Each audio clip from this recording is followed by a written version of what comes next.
छौरा के आपस में ई तलराई दलको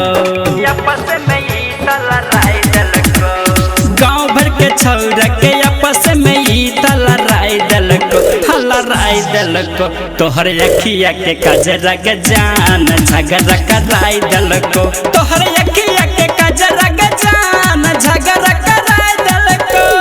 छोटे बड़ सब के गलब के बीमारी धराई दलको हा धराई दलको तोहर अखिया के कजरा के जान झगड़ा कराई दलको तोहर अखिया के कजरा के जान झगड़ा कराई दलको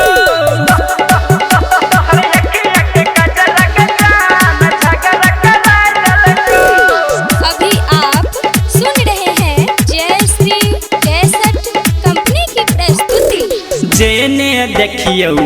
ने सुनियो चारा चागे तोहरे जान गे तोरा देखी देखी मन हमर ठहर हे गई जेने देखियो ने सुनियो चारा चागे तोहरा जान गे तोरा देखी देखी मन हमर ठहर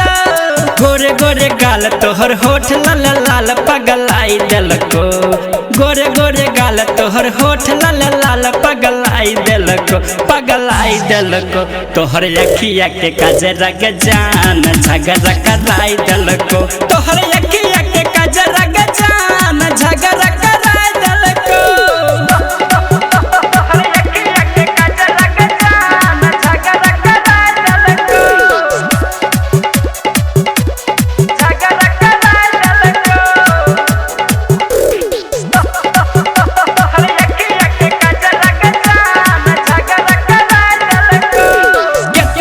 छौरा गाँव में तोरा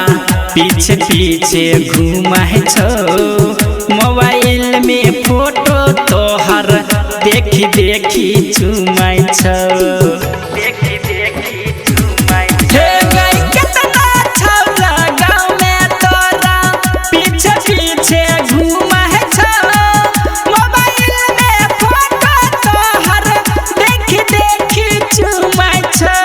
यादव सरोज शिव निराला के ई पगलाई दलको